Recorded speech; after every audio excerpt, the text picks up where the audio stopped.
be giving away some more gas from our good friends over at River Country Co-op. So to sign up, if you haven't won yet, if you have already signed up, you're good. But if you haven't signed up yet, head to our website, sportstalk1051.com. Click on the Nation tab over there, and you'll see the little sign up there in the prize dugout. Bunch of other stuff going on over there, too.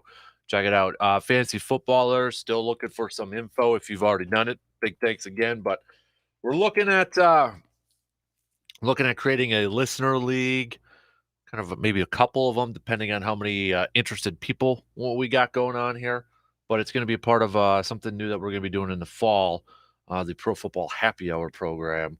More deets to come there, but fill out it's just a simple couple questions, kind of a little survey there that I want to build it and make a league that a lot of you want to join into. So we got the Tilden Gun brag board out there. I'm looking for some outdoor stories. If you could type them, record them yourself, upload them on there. We've got outdoor dining local survey where you can win a $100 gift card.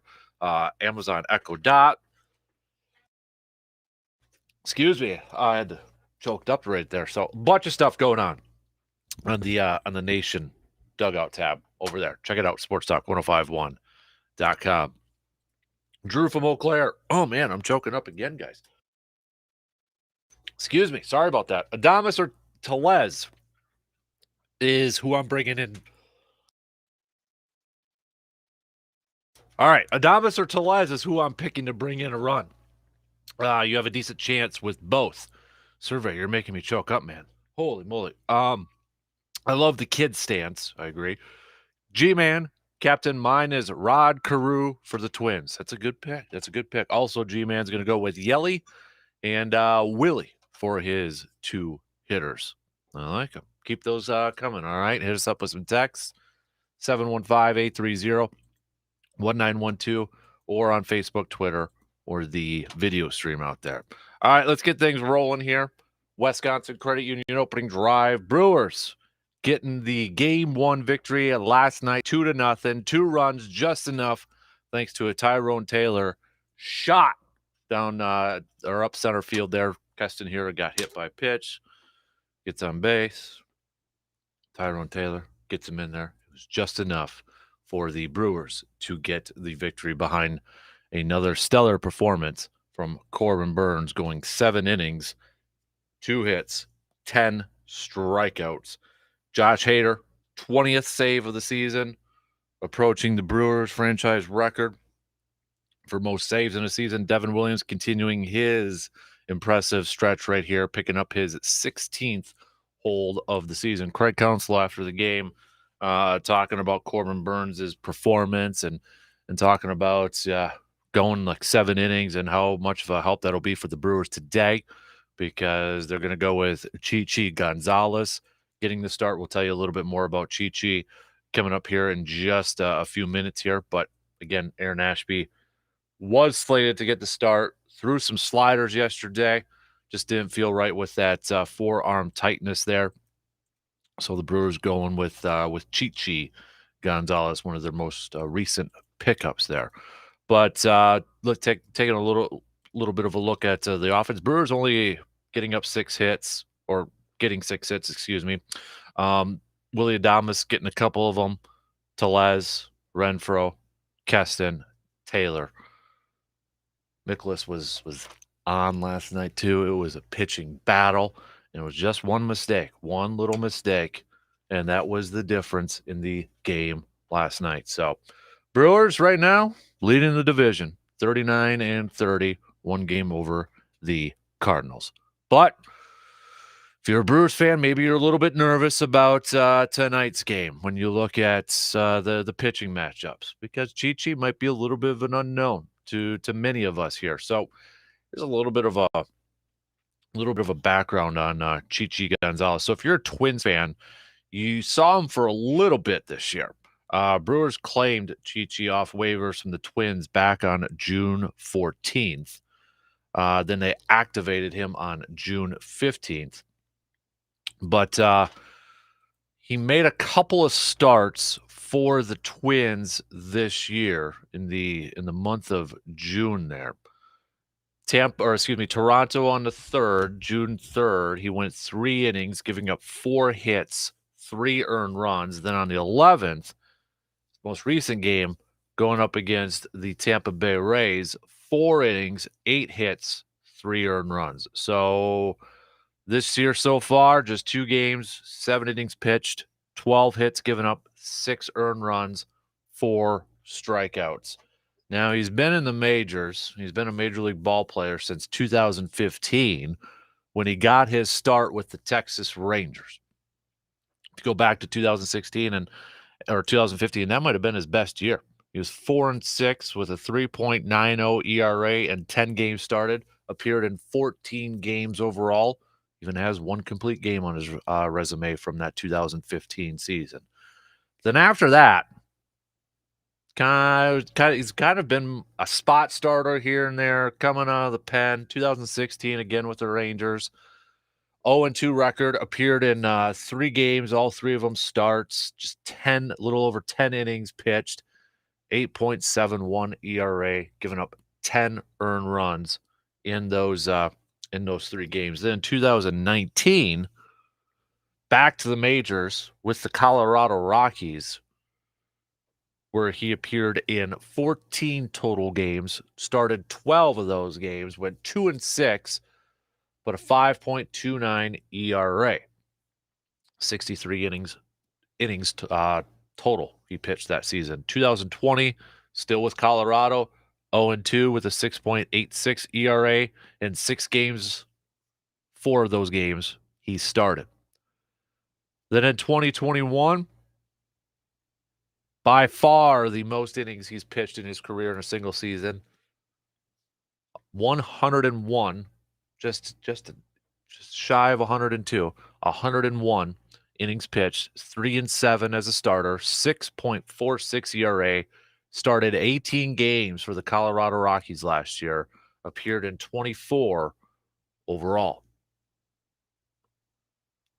So that's just a little bit of kind of some of the numbers of Chichi Gonzalez. But you look at last year, opponent's batting average, looking at his numbers with the Rockies, 311 against him, 2020, in that shortened season, 289. First year with Colorado was 246.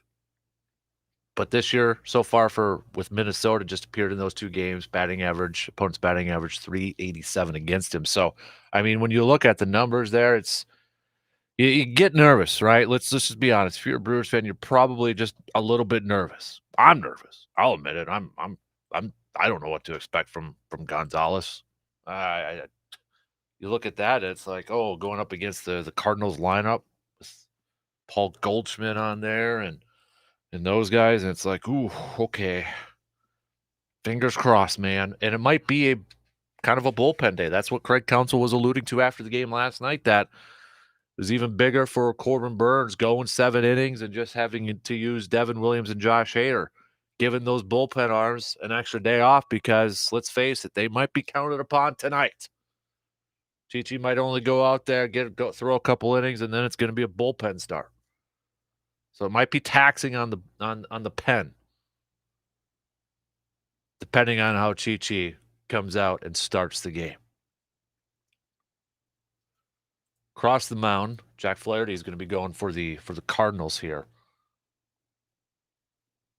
And in his lone appearance so far for the Cardinals, back on the 15th against Pittsburgh, he went 3 innings, giving up 3 hits and 2 earned runs. But you look at last year, pretty good, pretty solid, 9-2 in 15 games started, appeared in 17 games overall, 3.22 ERA. And if we look at some of the numbers that Brewers hitters have had against Jack, Yelich has actually hit very well against him. In 28 at-bats, he's batting .286 with a couple of dingers. Omar Narvaez in 12 at-bats, .250. Those are the only Brewers players with double-digit at-bats against him. And there is some familiarity with the Cardinals hitters going up against Chichi. Paul Goldschmidt, he's fared pretty well against him. But at the same time, who has Paul Goldschmidt maybe not fared well against? Got to imagine that list is pretty darn strong or pretty darn small. Paul Goldschmidt, 11 at bats, 364. Tommy Edmonds, 333 in 9 at bats. So a little bit of experience going across there. So I don't know. I am nervous about this. I hope Chichi goes out there. You know, what's the expectations for Chichi? I guess for me, if you could go out there and throw 4 innings, get through 4, and it's not, just you're throwing gasoline on a fire and it's just you're serving up home run derby balls or spraying balls all over the place. Chichi, get through 4. Get through 4 strong innings tonight.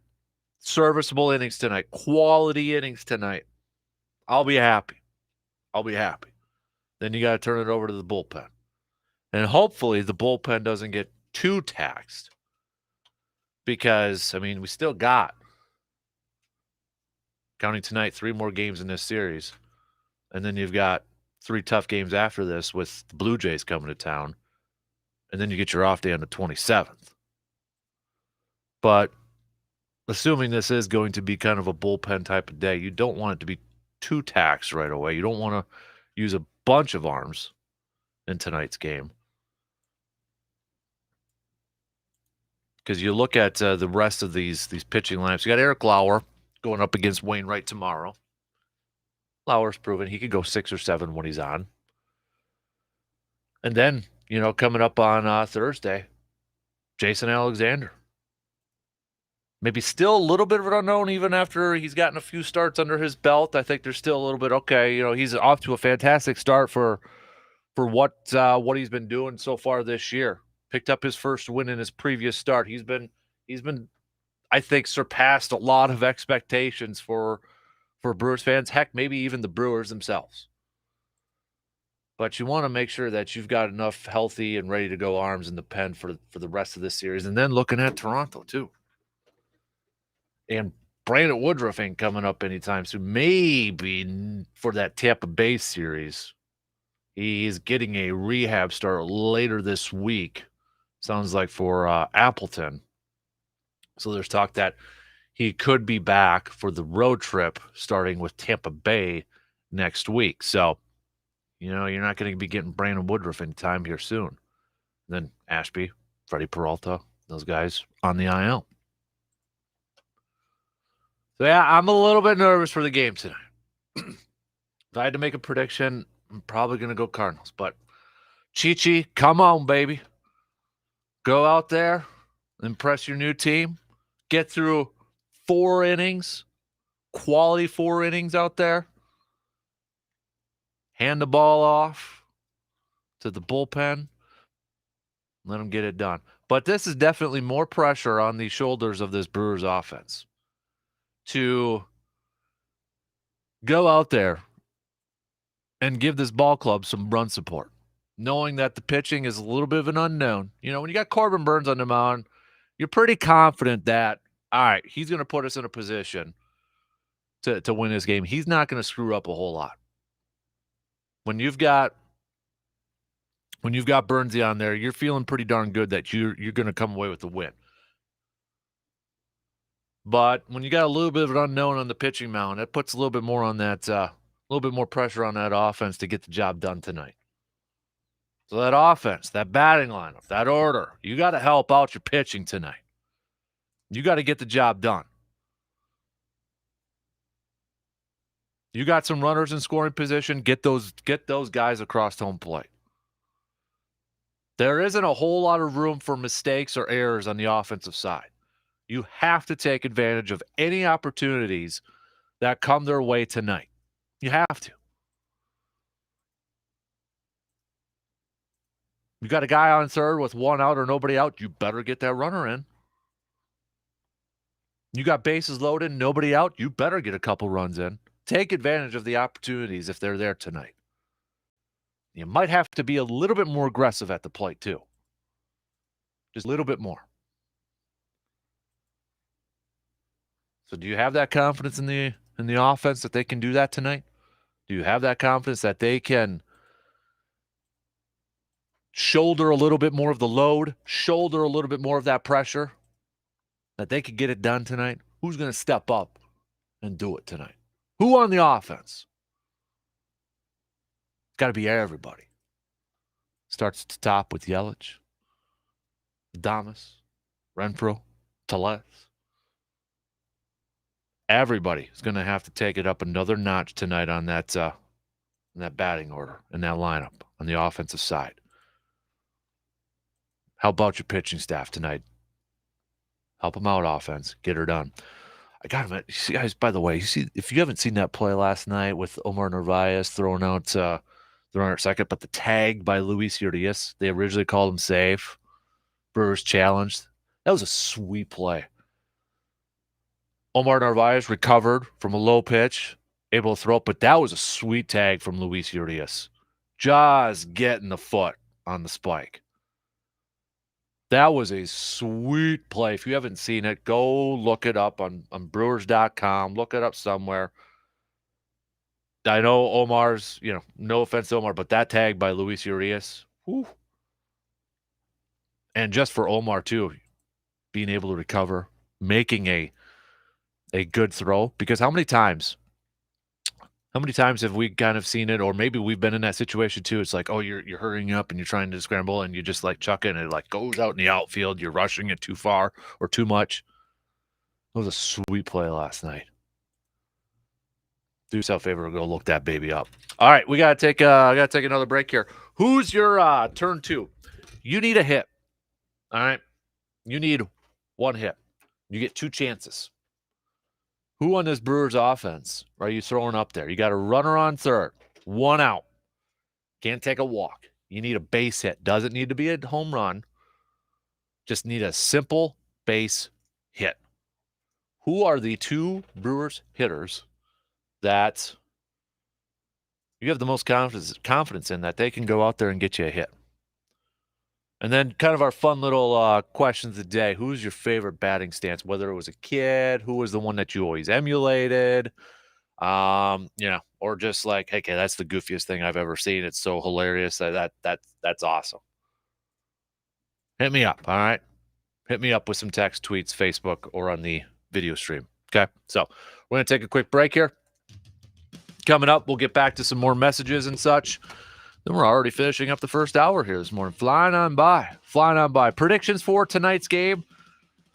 You have confidence that the Brewers with Chichi Gonzalez on the mound, that they can get it done tonight and at least secure a split in this series? Anybody want to go out on that limb?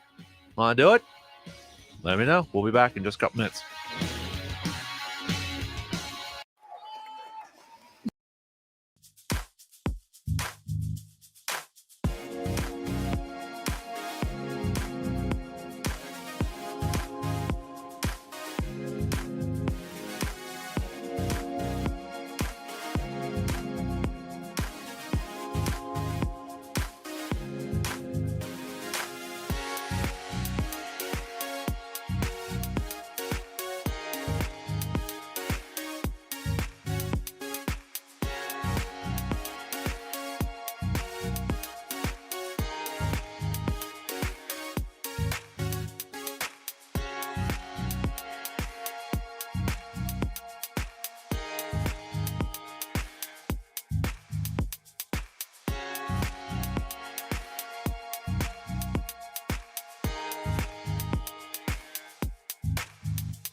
More details to come, but put it on the calendar. July 20th, ASAP Used Auto Parts. We'll be having a car show going on at their facility. So more deets to come. I'll get you the dates or the times, and all that good stuff and more to follow. But I want to put it out there so you can put it on your schedule. Car show, ASAP Used Auto Parts, July 20th. And speaking of ASAP Used Auto Parts, you're looking for an oil change. You need an oil change. Need some new tires, maybe for a little road trip in. Maybe you need to save some money on an auto part. ASAP Used Auto Parts. They got the hookups and everything. Need a battery for that vehicle? Boom. They got it there too. So check them out. Their location, right off Claremont Avenue and Menominee Street. So at that intersection right there. Boom. Right there behind. I'm saying boom a lot. I'm like Chris Berman or something like that. Stop it, yeah. But right behind the Eau Claire Ale House. Can't miss it. Fantastic facility inside. Whoever was in charge of decorating that place and putting up the pictures did a fantastic job if you haven't checked it out over there. But again, put it on your schedule. July 20th, car show at ASAP Used Auto Parts. And if you ever need that oil change, we all need oil change for our vehicles. Need some tires, need some auto parts, need a battery, ASAP Used Auto Parts. They can hook you up with everything. All right, so we got Rod Carew is the early leader in the clubhouse for batting stance. Rod Carew was the person I tried to swing like. He's unlike anyone in baseball now. He could hit for twice his weight, whereas half the majors can't even hit their weight. No, Drew, you cannot pick 2008 Yelich or 2017 Kane for your third option. You can pick 2022 Yelich if you wanted to, but no, you can. Rod Carew, though, the easy leader in the clubhouse for favorite batting stance right now. Who else you got out there? Looking up Craig Counsell's batting stances last night, and I don't know how that guy could do what he did. I mean, some of his stances, it looks painful for crying out loud. I mean, his arms are stretched out. They're way up high. Depending on which season, a little bit of a wide batting stance going on there, too. Don't know how he did it. And then in the one picture, you're looking at the grips. It almost looks like the overlap grip there. A little softball, a little slow pitch softball overlapping grip there. Man. Doesn't it make you wonder how they kind of come up with their own stances like that, too? I know they've got their routines and timings and all that, but interesting nonetheless. You know, the one that I emulated the most as a kid, I think, was Mark McGwire. And a lot of it had to deal with the home run derby, the home run chase. I thought by emulating Mark McGwire at that time, hey, maybe I can add a little pop to my little league bat. A little pop to my bat there, get some distance on there. For the longest time, I tried to emulate Mark McGwire's batting stance. Did not help in the distance. Did not help in the power. Not at all. That was the one that I emulated the most, Mark McGwire. Or at least I tried to. My pick for my turn 2, I am going to go with,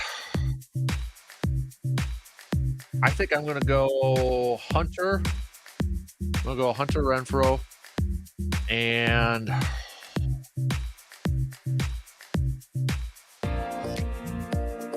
Les. Yeah, I think I'm going to go with those two. Renfroe and Velez. I would think about Adames, but I mean, I don't know. I'd like to see it a little bit more consistency up there. I might change it later on, but right now, if I had to pick 2 Brewers hitters to go up there and get me a hit, just one dang hit, I might go Hunter and I might go Rowdy. Hunter and Rowdy are my 2 picks. Alex from Eau Claire going with King Griffey Jr., popular one. I'm kind of curious too, like generational. Obviously different players, different generations, listeners, different ages, and that. I got a feeling it'll be very, very different in terms of generation. But yep, Griffey is probably the second one on the list right now. Rod Carew number 1, Griffey Jr. number 2. Now, Was it because Griffey's stance, or was it because of the swing? Because that was probably the sweetest swing in baseball history. And his logo is the swing. Not the stance, it's the complete swing, it's the finish. Posterizing. That follow through. Jeff Bagwell's a good one too. I remember doing that one as a kid whenever we would emulate them. Oh yeah. That's a really good one there too. Keep these babies coming. Okay? Keep them coming. Text, tweet, Facebook, video stream it. You guys know the drill. So we'll get back to some more picks coming up a little bit later on. Next hour, I want to talk some Bucks with the NBA draft coming up here. Where do a lot of the experts have Bucks going with the 24th pick overall? Did John Horst maybe kind of tip his hand that maybe he's looking to trade the pick? And PJ Tucker, according to reports out there, he's going to opt out of his contract with the Heat, going to become a free agent. Bucks fans, do you want PJ Tucker back? Do you want him back in Milwaukee? Do you want Milwaukee to be aggressive in trying to get PJ Tucker to come back to the Bucks? Yay or nay? And it might have to be where you sacrifice not bringing back a guy like Pat Connaughton. Maybe you do have to move on from Brook Lopez to create some room. Now we know it's a soft cap when it comes to the NBA. It's not a hard cap like the NFL. But do you want PJ Tucker back in Milwaukee? Yes or no? We'll hit that up coming up in the next hour. So, just saw this. Yep, Brooks Koepka is leaving the PGA Tour to join Live Golf. And some golf. Baldo's retiring from being the lead commentator on CBS too. So, Brooks Koepka leaving the PGA to join Live Golf. Sure, this isn't the only one there. Sounds like on this, he will reportedly make his debut next week's tournament in Portland, Oregon. Well, that's a big name. Big name going over there to Live Golf. So, not that big of a name, Morgan. Hey, when it comes to making decisions about hats, help me out with this. What decides the backwards or forwards positioning of a hat on your head? You specifically, or anybody that wears hats? Like, what makes you think, I'm going backwards today? Because you don't always. Some hats stay forward. Now, is it a fit thing? Is it depending on the logo? Is it a bad hair thing? Is it for me, a lot of it depends on the brim. Okay. If it's a very curvature brim, like the 90s, yeah, like coffee cup in the freezer 2001. Yeah, that's how you bend the bill. Yeah, okay. Yeah, or like people put the tennis ball or baseball and wrap it up for a week, and it's like that. Like I can't stand them. I have a couple that are close. Okay. Those can't be backwards, in my opinion. Okay. It's got to be a little bit more of a wider. I don't like straight flat. No, what do you think? I was going to say, what do you think of that? Because that's the trend now. It's the straight flat, which is a far cry from the late 90s, early 2000s. I went through that phase in college for like a year, but now I need a slight. So right now you're finding middle ground. Isn't that really with age comes wisdom, and most of life just ends up landing you somewhere in the middle on most things? There's like a curvature. I think I did this a couple years ago. You got your baseball curvature. Okay. You got your softball curvature. Mm-hmm. And you like a cantaloupe. Okay. Curvature. Well, I'm more of the cantaloupe. You have to continue with the sports trend. You can't just go baseball, softball, cantaloupe. I know, but bowling ball, volleyball are a little too big. What's in between there? Deflated volleyball. Something a little low on air, right? Okay, Tom Otherwise, Brady. it doesn't make any sense. I know, but I can't. You can't just throw the straight cantaloupe in there. That's a messy game. What's between a softball and a cantaloupe? It's a cricket football. You could use a football. It would work. You could go that way. You could if you went that way. More so than a cantaloupe, maybe just like for continuity's sake. Maybe like a youth type of football. Yeah. Otherwise, you're gonna have to change all the fruit. That's true. So you got to pick one or the other. So it'd be like apple, grapefruit. You could go apple, grapefruit, cantaloupe, or orange grapefruit. Or if you want to keep with sports, you could go baseball, softball, football. Okay. There are options. That might work. I'm here to help. Yeah. But the Adidas hat today, that's a backwards hat for you. Yeah, I'll flip it back. I always go back and forth throughout the day. What about your little guy? Does he wear hats? Because I know this All is the like time. a whole culture, and once you're a guy, you get to pick out your hats, and like there are some that other people aren't allowed to touch, and I wear hats all the time, so I get it. No lie, I've got my upstairs closet with hats, and I've got the man cave closet. What's with hats. the piece de resistance? What's the hat to win them all? That's the challenge. Pick one. If right now everybody said everything goes except this hat, what are you hanging on to? What are you keeping? I honestly don't know. That's like I want my go-to hat, and I don't have that. Oh, you're on the hunt. That's the hunt for me. What about Hudson? Does he have a favorite hat right now? He tends to latch He on likes to his things. T-ball one, but he's in a phase 2 where he wants more. Okay, so So what's he's like up? me. What are you into? What sport? Are you looking for the Packer hat, the one to rule Just a them all? casual one. Just a casual one. Okay. W286CK Eau Claire. Sports Talk 105.1, 790 AM. Sports Talk 105.1 with the very latest local news.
All right, let's get things rolling here in the second hour. Dan Kasper Show is on the air. Appreciate you tuning in, however you're tuning in and wherever you are tuning in. It is a Grind My Gears Tuesday, so whatever's grinding your gears, get those babies on over, okay? Surveyor, still waiting for you. By the way, Surveyor, hope you're staying hydrated and cool out there, working outside. Everybody that's working outside, stay hydrated, stay cool, all that good stuff. Don't forget about the fur kids and the kiddos out there playing too. Keep an eye on all everybody out there, including yourself. Coming up here in just a second, we'll do some sports nuggets of the day here. We'll take a look at that. We'll get to some Bucks chat coming up a little bit later on this afternoon or later on this hour, and kind of take a look at maybe what the Bucks could do at number 24 with the draft coming up on Thursday. With their only picks so far, will they keep it? Will they trade it? We'll hear. We'll get to some comments from John Horst. Maybe he kind of tipped his hand, or kind of at least maybe kind of showed what he would like to do with the pick. And then Bucks fans, do you want PJ Tucker back with the Bucks? He's opting out. He's going to become a free agent. Would you like to see the Bucks be aggressive in trying to make that move to get him? Let me know. All right. Let's do some sports nuggets.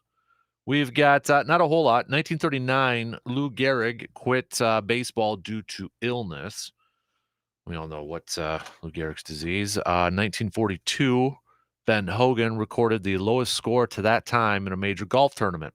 Hogan shot a 271 for 72 holes in Chicago, Illinois. That's about 67 and 3/4, 67.75 per round on average.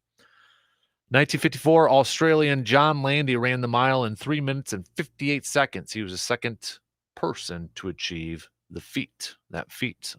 We've got I remember this, 1997, the Women's National Basketball Association, the WNBA, made its debut. New York Liberty defeated the Los Angeles Sparks 67-57. Rebecca Lobo for the Liberty, Lisa Leslie for the Sparks. I remember that. Houston Comets, Cheryl Swoops, Cooper. It was a good documentary if you haven't seen it last week with the women's dream team. It was a good one. You should check it out. Speaking of documentaries, those are your sports nuggets for the day. Anybody see the trailer for the next 30 for 30 that's coming up? We've got with the Red Wings and the Avalanche. I think we kind of like teased it a little bit last week, or just kind of casually mentioned it, but I saw a little bit of a trailer for it. Or E60, excuse me. Did I say 30 for 30? E60. Oh, brings me back. Now, I know I'm not the biggest hockey fan, but I remember these battles in the 90s and all that, and just it looks awesome. I mean, it's, if you haven't seen the little trailer talking about the Patrick Waugh and Brandon Shanahan fights, and I mean, then Mike Vernon getting involved in it, looks awesome. I can't wait to watch that. So what is like the other sports rivalry, like the best rivalry in sports that you would love to see a documentary made of? And I almost feel like it kind of has to focus on a certain era or a certain time frame. I mean, these ones like, oh, you could go like Packers and Bears. Well, I mean, that's obviously very long, and you could do it. I mean, you could go with players from different eras and talk about the rivalry in that era. But is there like a certain time frame, like the Red Wings and the Avs during that time frame, big time rivalry?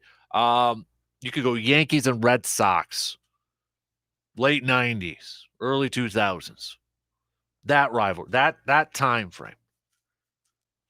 What is another sports rivalry in a condensed time frame, like a few years or maybe one season, that you would love to see like a documentary made of? You know, is it like and maybe there was, and I guess you can a little bit with The Last Dance, but maybe it was Bulls and Pistons, the bad boy Pistons, or the Heat and the Knicks with the whole Jeff Van Gundy, riding on Alonzo Mourning's leg. What are some other ones that are out there? You could go Duke, North Carolina, maybe like around 2000, early 2000s, 2004, 2005, 2006, somewhere around there. The Tyler Hansborough era. You can go different eras too with Duke, North Carolina, probably. Some good ones in college football you could probably throw out there. But what's the one, or maybe give me a couple sports rivalries that you would love to see like a documentary made of? I'm excited to see this one with the Red Wings and the Avs. That looks pretty darn good. Speaking of a little bit of hockey, Tampa Bay getting a pivotal Game 3 victory. Pivotal Game 3 victory, 6-2 last night. So making it a little bit of a series here now, 6-2. Colorado jumped out early, but then for 2 goals in the first for Tampa Bay, 4 in the second, they come away with a victory in front of their home crowd. They'll try to tie it up later this week at 2 apiece. That game coming up tomorrow at 7 o'clock. And then we'll get at least a game 5, which will be on Friday. So,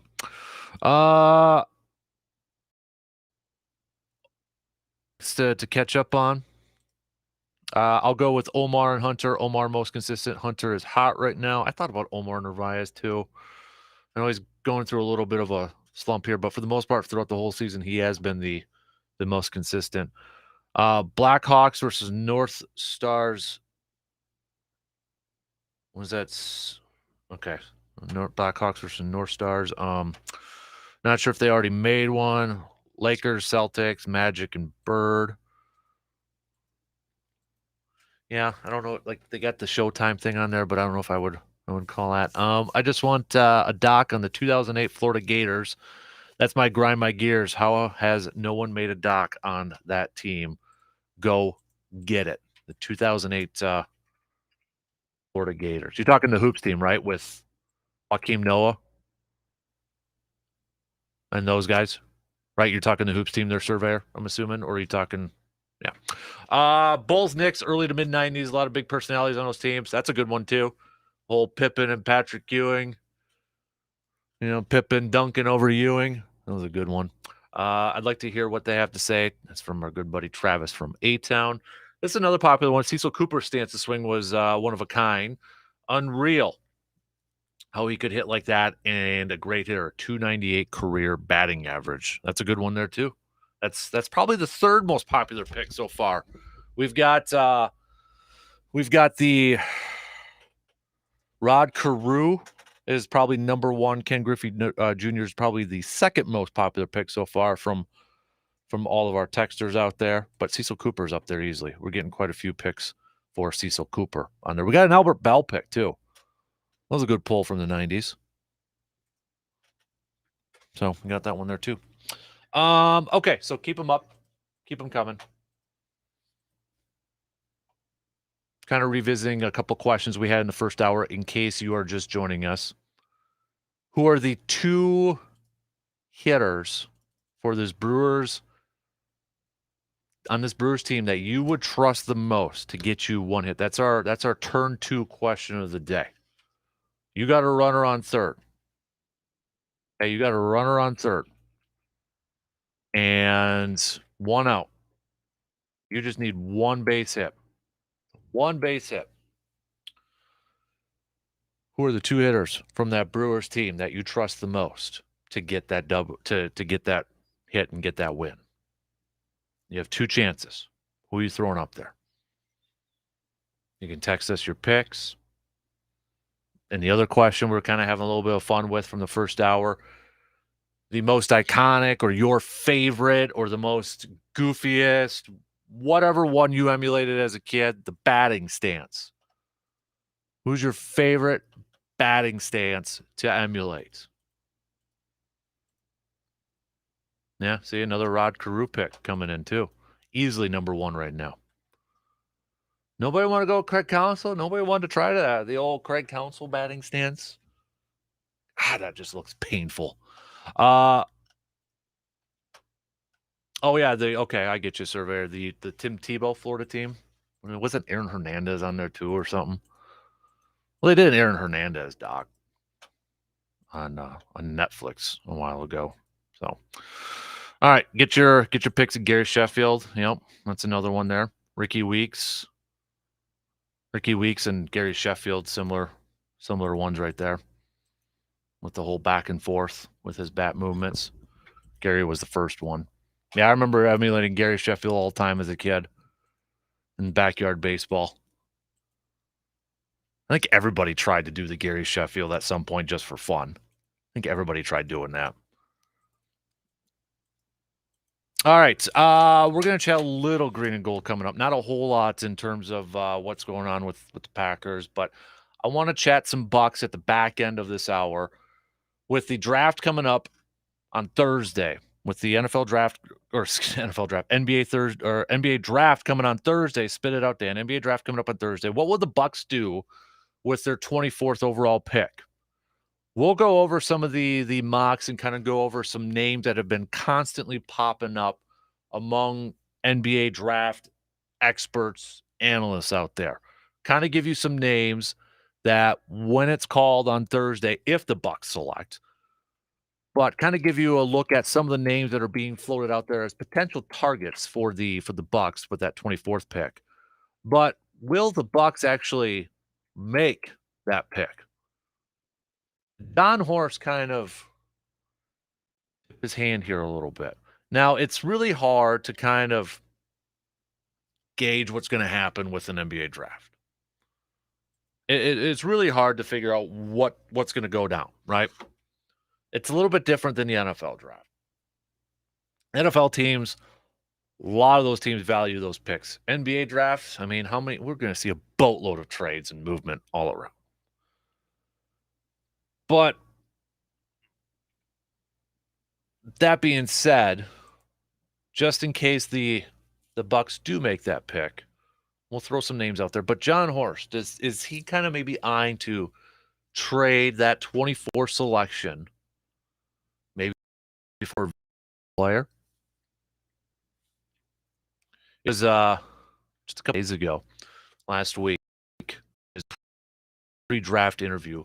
Took some questions, whole trying to read between the lines and trying to figure out what's going through his mind. What's his game plan? General managers are not going to tip their hands. But he's already kind of alluding to the pick as being an asset, maybe like a trade asset. Quote, I think you want to maximize the value of the asset. I think you can maximize the value of that asset relative to the need on your team in different ways. It could be trading it outright for something that can help you, attaching it for something that can help you, or drafting a player that's ready now and can grow with you. It doesn't mean that we wouldn't draft a player that can't really contribute now and really has a big time horizon and big upside. That's something we'll always look at. But I think those other options in the past have been more attractive to us. And I think we've gotten great benefit out of it. And I think we'll continue to focus on those. We'll deep dive into this coming up a little bit later on, but I'll tell you, that to me really seems like a general manager, a guy that's looking to trade that pick or to move on from that pick. Whether it is trying to get a veteran, whether it's trying to attach it and maybe shed some salary, whether it's like, he's moving, hoping to attach it with like a Brook Lopez or somebody else and move that contract, Grayson Allen. Because right now, the Bucks, they don't have a whole lot of room to work with. They've got they have a $1.5 million trade exception available. So any incoming salary that they obtain must be matched by outgoing contracts. And Brook Lopez and Grayson Allen are the only two players currently making less than $32 million, but more than $4 million. That's quite a gap right there. That's assuming Bobby Portis and Pat Connaughton don't pick up their options. That's a big time gap. So, and now we got the PJ Tucker. He's opting out with the Heat. Would you like the Bucks to try to be aggressive in bringing him back and maybe get the whole crew back from when they won an NBA Finals? Might have to move on from Brooke Lopez at that point to make sure that happens. But it's going to be an interesting offseason for the Bucks. What do they do to try? Because I feel like with a lot of hype surrounding the Bulls, we saw the Bulls take a jump this past season. They kind of trailed off there. We know the Bucks beat the Bulls in the playoffs, but there's a lot of talk about the Bulls this offseason, maybe making a bigger jump this year, that they're going to be aggressive in the offseason. Now, Zach LaVine, is he staying? Is he going? Is he going to go to the Lakers? But there's talk about the Bulls really going to try to push for it and go for it. The Eastern Conference, I mean, it's going to be kind of there's an unknown surrounding it. Assuming Celtics are still going to be there. I don't know what the heck's going to go on with the Nets and Kyrie Irving. 76ers with that, who the heck knows either. But you got the Bulls within the same division as the Bucks. They're on the rise, assuming that they're going to continue to rise. They're going to be aggressive. So we know the Bucks, as long as Giannis is there, they're going to keep pushing it and try to get as many championships as possible and try to push all their chips in every single year to increase those chances of getting a championship. So what do the Bucks have to do this offseason? It starts Thursday with the draft. Are they going to use it to make a pick? I mean, we look at John Horst. It kind of seems like he values a player that can help contribute this year. Can they find that at 24? Are they willing to be patient? Kind of didn't sound like it a little bit. Unless there's a player that they've just like absolutely love and they've fallen. Yeah, we'll hit that up a little bit later on. All right, we got to take a quick break, though, and we'll chat a little green and gold here with Joe. He's coming up just after these quick few words.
checked out the latest episode of the Man Cave podcast, go ahead and do yourself a favor and set aside about an hour and grab some bourbon over there and take a listen. Chatted with Mark and Phil from Hy-Vee. We did a little bourbon taste testing while we turned the mics on and press record there.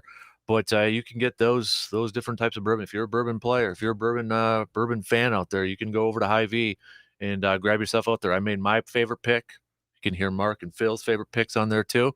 So, but while you're over at Hy-Vee, get yourself some Dan Good burgers over there. Put them up on the grill. Little Dan Good burgers, a little bourbon, a little side right there. That's a perfect Tuesday night. Know what I'm saying? So check it all out. Hy-Vee, awesome partners of ours over here. But if you haven't checked out that episode of the Man Cave podcast, do yourself a favor and check it out on your favorite podcasting platform. Catching up on a couple messages here. Alex on the video stream here. Good morning, Dan. Today is another great day for my Cardinals sweep prediction to be correct. I was just about to say Craig Counsell with his goofy-looking batting stance. And then with the Bucks, give me Johnny Davis at the 24th pick if he's already gone. Give me Wendell Moore Jr. from Duke. A couple other texts. I was never sexy, but in Little League, I was always told I looked like Harmon Killebrew batting. Talking about the Bucks. Another text. You asked if the Bucks should go for Tucker. The answer is no.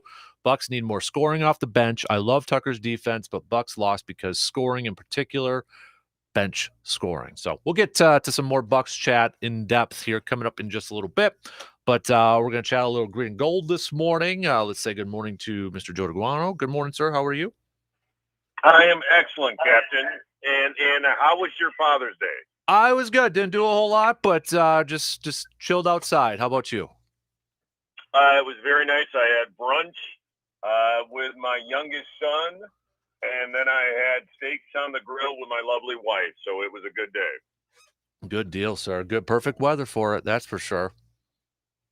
Absolutely, man. And we are wrapping up June, at least the tail end of it. And of course, we're only about a month away from training camp. So it is football season, and I shared this with you last week, but we had practice and coaches meetings yesterday at Eau Claire Memorial. And so life is good, brother. Football is getting closer and closer. You're exactly right there, sir. And I know there's not a whole lot going on in terms of like new stuff for Green Bay, but there's a couple of interesting things that kind of pop up in some of the articles. Jason Wilde, Rob Demovsky, Wes Hodowitz over there at Packers.com. One of them was from Jason Wilde. He talked a little bit with Rashawn Gary. And Rashawn Gary made a note to say that when he saw the Packers sign John Reed, that's when he kind of knew he was like, okay, this is going to be scary. And he kind of talked about in OTAs and minicamp, he saw some flashes of what this defense could really look like.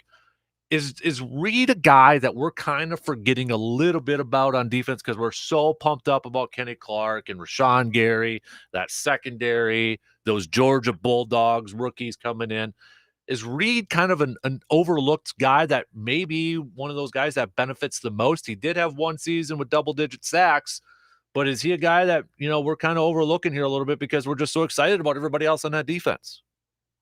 Yeah, it's an under-the-radar signing, and I don't think he's going to reach the double-digit sack numbers that he had before. But when you've got a guy like that, and when you've got the Georgia Bulldogs that you talked about, it's a trickle-down type of thing.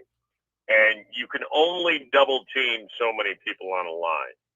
And if you can, and I've said this for a while now, that if you've got enough depth on that defensive line to allow Kenny Clark to swing out and play a little three technique, that's a win-win proposition. And so I think it's a definite under-the-radar signing, but I think it's a great signing.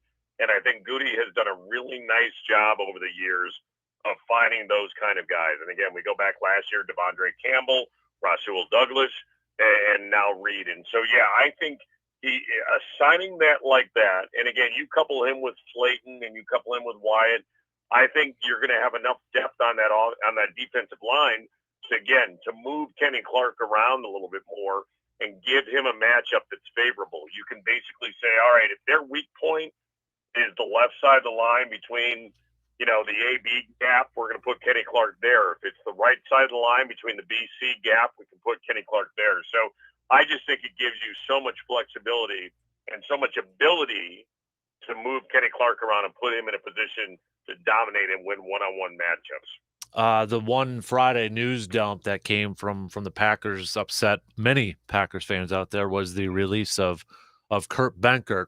And Kurt, he went out and he said, anybody that's kind of criticizing Goody did it the right way. He's giving me an opportunity to go land on a 53 elsewhere. But looking at that release at this point in time before training camp starts, to me, it tells me that they're only going to carry 2 quarterbacks on this active roster, and the other one is like, there's absolutely no way Jordan Love's going to be traded even after a great preseason. Is there anything else that tells you about this signing, or is that about, or that release, or is that about it in your opinion? I think that they did the right move with Benkert, and look, it does tell me a little bit that they like what they saw from Danny Etling, and he's a quarterback who played at Purdue and LSU. He was drafted by New England in the 7th round of the 2018 draft. And so that's a developmental guy who still has time that could go on the practice squad. So I think that they're looking at that type of thing. But look, Kurt Benkert was a great Packer story. I thought he carried the G so well. And for a guy that didn't play a lot, I thought he represented the Packer organization really well. But, the bottom line is, you gotta look at the best player, the best opportunity, the best situation. And if you can carry 2 quarterbacks and then fortify another position, that's a smart way to go. And like I said, they must have seen something in the young kid from Purdue and LSU, Etling, because he is now your default number 3 quarterback. And don't be surprised if they're still looking to bring someone in to be a camp arm. So again, loved what Benkert did. But the bottom line is Jordan Love was always going to be the number 2 quarterback, and Benkert, it was going to be tough to carry him as a number 3. So wish him the best. Loved the heck out of him.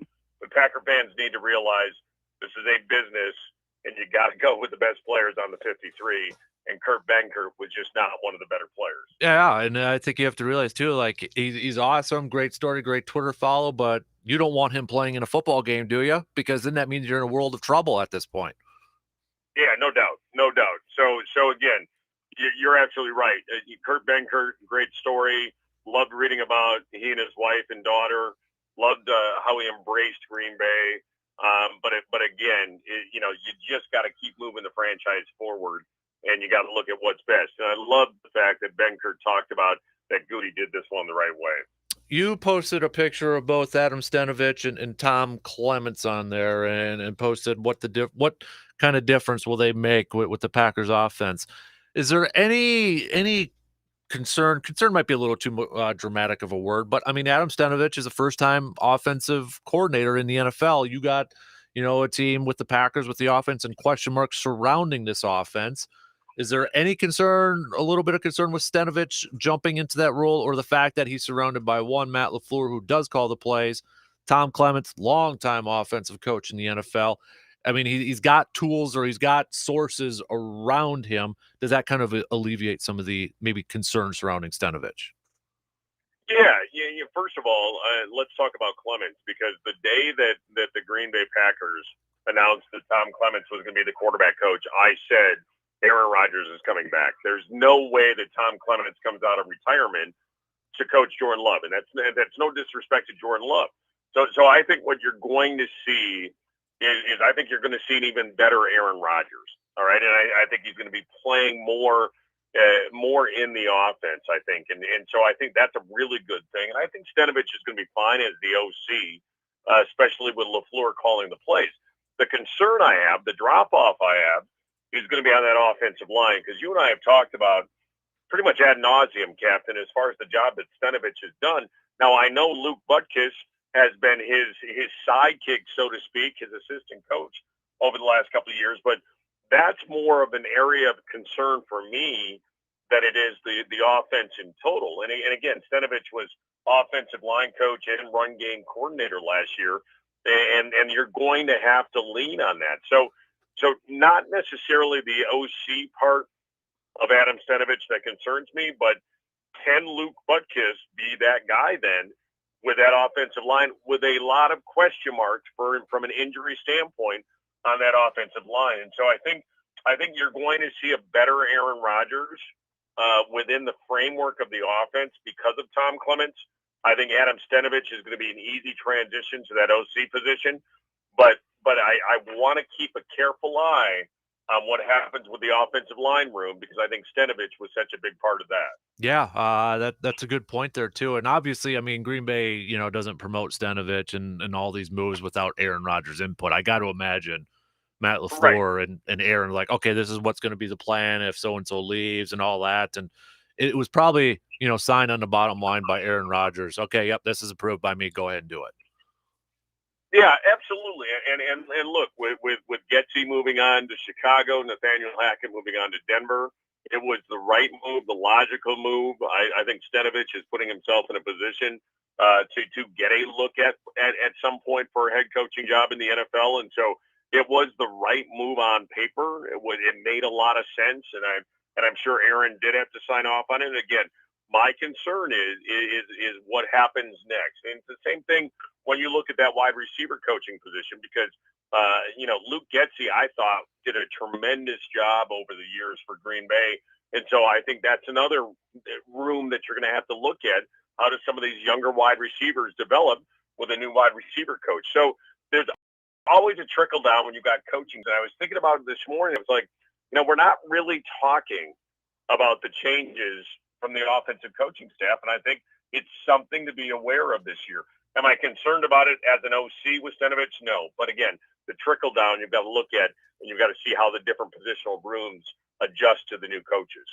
Joe DeGuano joining us here this morning. We talk about sophomore years, these players coming into their second year, the sophomore wall, or some guy who's just absolutely run through that wall like A.J. Dillon did last year, literally and figuratively. But looking at the second year guys this year for Green Bay, you've got, Eric Stokes got a lot of playing time last year, Amari Rodgers, third round pick on there.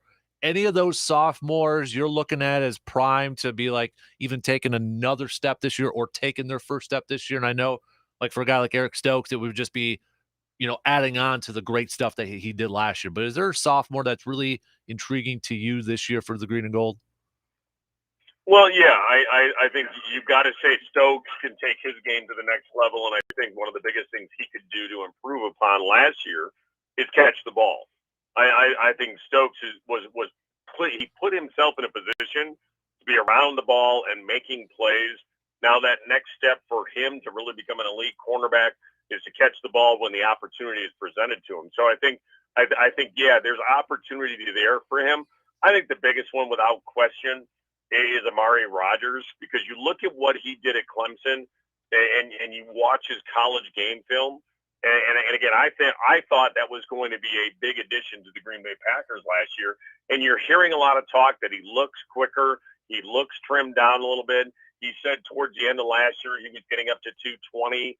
He's back in the 210 range right now.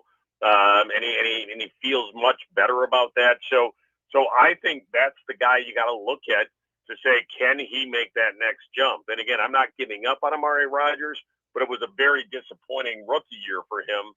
And he's the guy that I think if Green Bay is going to point in one direction to say, hey, let's get this sophomore over the hump, I think it's Amari Rodgers. Aaron kind of joked around about him when he was over at minicamp, but he talked about Royce Newman getting a little bit more, let's just say, added some more weight, and he said that might be helpful to play guard there a little bit. But Royce Newman got a lot of playing time last year, but then towards the end we didn't see him at all, especially in the postseason game against the 49ers there. What should the expectations be for Royce Newman? Do you have him slated as a instant starter at right guard this year? Well, I don't have him slated as an instant starter. And Royce Newman reminds me a lot of a guy coming out a while back, Darren College. And Darren College came out a little bit undersized, but was able to make a pretty good career for himself, first with the Green Bay Packers and then with Arizona. And so I think Royce Newman needed to put on a little weight. I think right now Royce Newman is going to be in play for right guard or right tackle. And I think you got to look at these different pieces, especially with the injury situation with Elton Jenkins and David Bakhtiari with question marks there. You just don't know what that's going to look like come opening day. And you got to go. And LaFleur has said this with your best five. And if Royce Newman is a better right tackle right now for you than what you've got, then you've got to go with him. So, yeah, I think he's a guy that can take that next step as well. And I really liked how he started last year. And again, I think he hit a little bit of a rookie wall. And I still question some of the moves as far as positional moves in the playoffs, specifically the Billy Turner move from Stenavich. But I think Royce Newman is in play at right guard. I think he's in play at right tackle. And again, I think he's a guy that showed enough last year to say there's a lot more potential there. Last question for you here, Joseph. Goody and the Packers, they've been bringing in some extra kickers throughout the offseason here. And, I know for the last couple of years, people have been questioning whether Mason Crosby could be a cut casualty to save some cap space. He's been around since 2007. You think there's any way, besides an injury, the Packers start their upcoming season without Mason Crosby as their kicker? I would say the odds of that are slim. I think Bisaccia is going to want the best player at the position. He's obviously brought a couple of guys from the Raiders already over now, and so I think it's going to be more of a competition that you've seen in the past.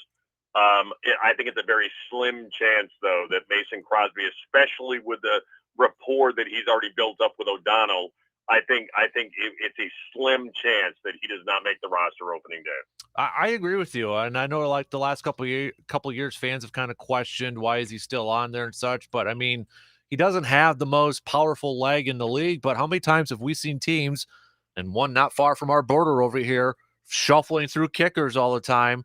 Even Chicago, they let go of Robbie Golden. Well, that showed to be a mistake there for a long time for the Bears, and he's doing pretty darn well with the 49ers. So, I mean, if he's still nailing 50-yarders for me, 50-yard game winners for me, I want that guy. I don't care how old he is at this point. Yeah, and again, I think the chemistry that he's building with O'Donnell and that unit, I think is so critically important. So, yeah, I think that Mason's the guy, barring the unforeseen and a complete training camp meltdown or an injury. I think he's going to be the guy. And again, I think Green Bay moved very quickly to rectify the punting situation and also the holding situation, because I think that was part of the operation last year. But yeah, I see Mason continuing to add more gray hair and continue to be a Green Bay Packer. Dude, he passed far for starts. Think about that.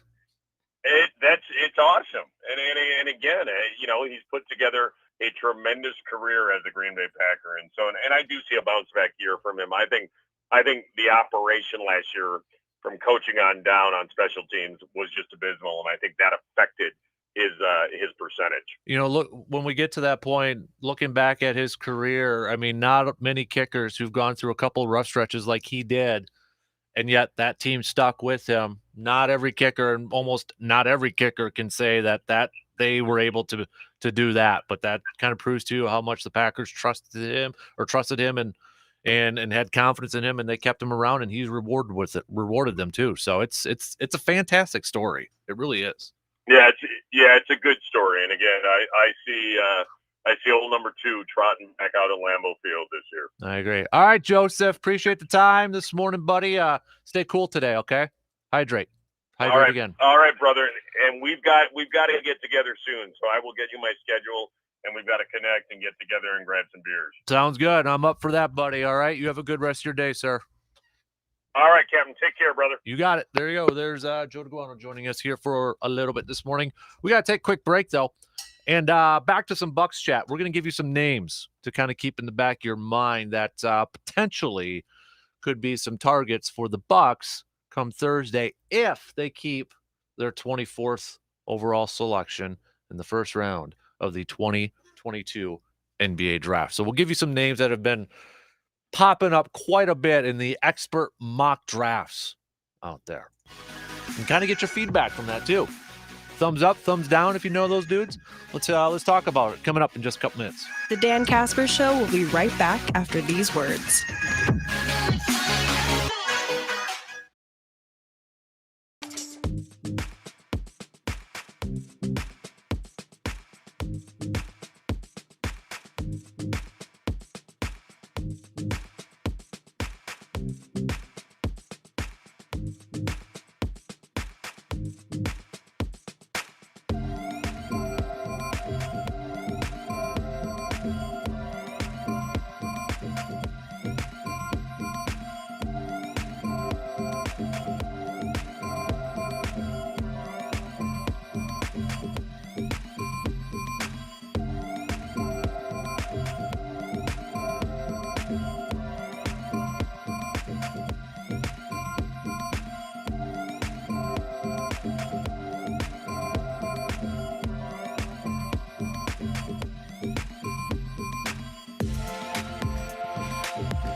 Looking to upgrade that flooring game of yours? Look no further than Wisconsin's premier flooring store, Carpet City Flooring Center here in Eau Claire. They're helping my grandma with the living room in her house with some new carpet coming up here in a couple weeks, and they can do the same for you, whether it's carpet, luxury vinyl like the Rigid Max flooring, whatever the heck you need. They've got it all. But the best part about Carpet City Flooring Center is working with the entire team over there.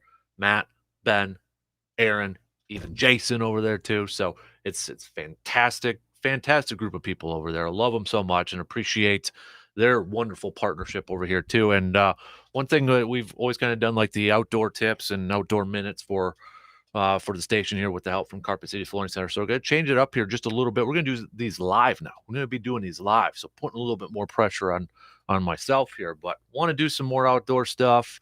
That's why we're looking for your stories for My Outdoor Story.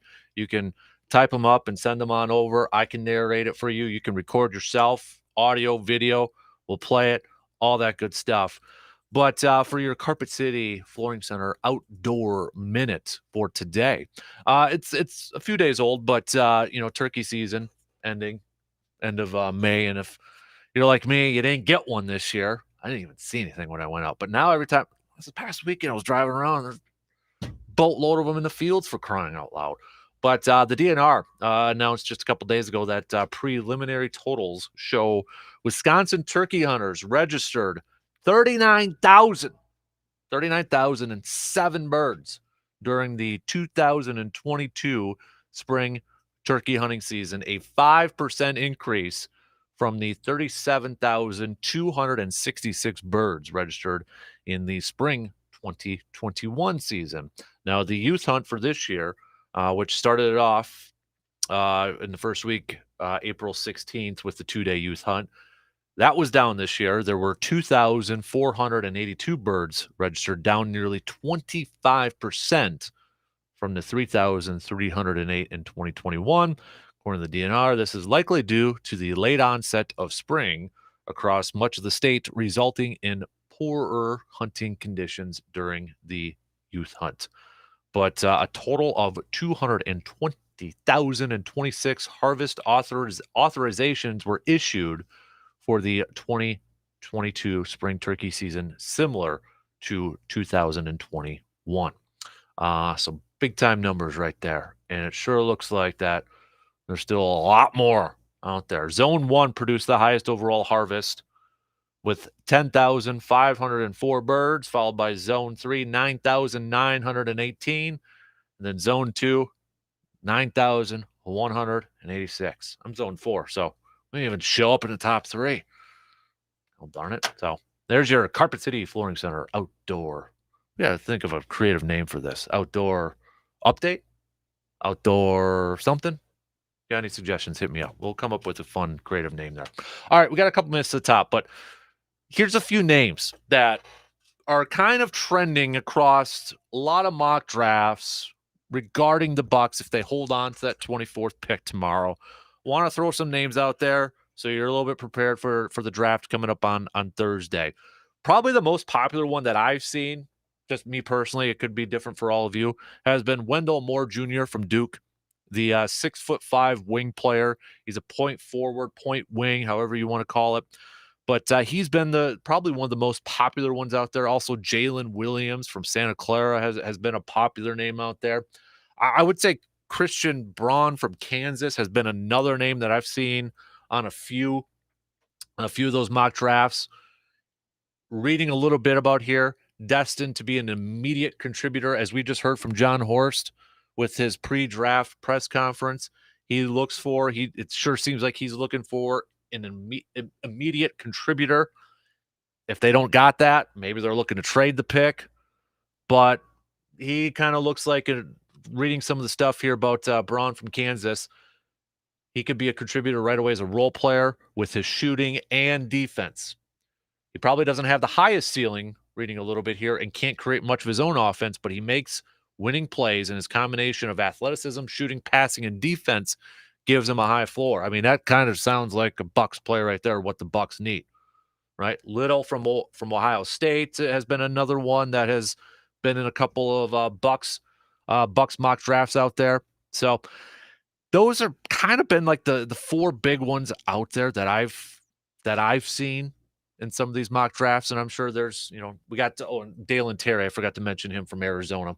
But so 5. Those are the 5 names that I've kind of seen the most circling around mock drafts, kind of pegged in for that Buck spot right there. There's a few other ones out there. I mean, drafting at 24 for the Bucks in an NBA draft, you got a bunch of names that you can float out there. Christie from Michigan State was another one that, he's slotted to be a second-round guy, but some teams, some mocks have them. Maybe the Bucks could go up and get him in the back end of the first round, or maybe trade back and grab him in the second round. But those are just a few names out there that have been kind of attached more often than not with the Bucks. Does it mean anything? Probably not, because they're mock drafts, and it's an NBA draft mock draft. All right, 2 in, 1 to go. We got to take a quick break. We'll be back in just a couple minutes. WAYY Eau Claire. W2A.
All right, final hour kicking off on this Tuesday morning. Appreciate you all tuning in, however you're tuning in or wherever you're tuning in.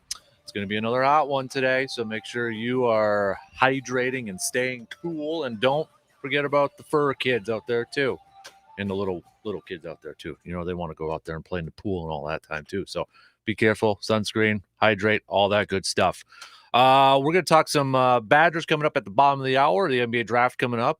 Talk a little Johnny Davis and all that good stuff. But it's a time for an Eau Claire Express update. In studio is our good friend, GM Sammy again. Good morning. Good morning. How are you? Not too bad. Couple off days here in a row for the Express. Yeah. So, but not for you really, because you're still grinding. You're still We're working. Still grinding. We just finished up that 7-game homestand. Yeah. So it's nice to have that done and out of the way, and feels like the rest of the summer is going to be a breeze. Nice. I like that. So the team's going to be at St. Cloud starting tonight over there. So, but I should say first place, Eau Claire Express too.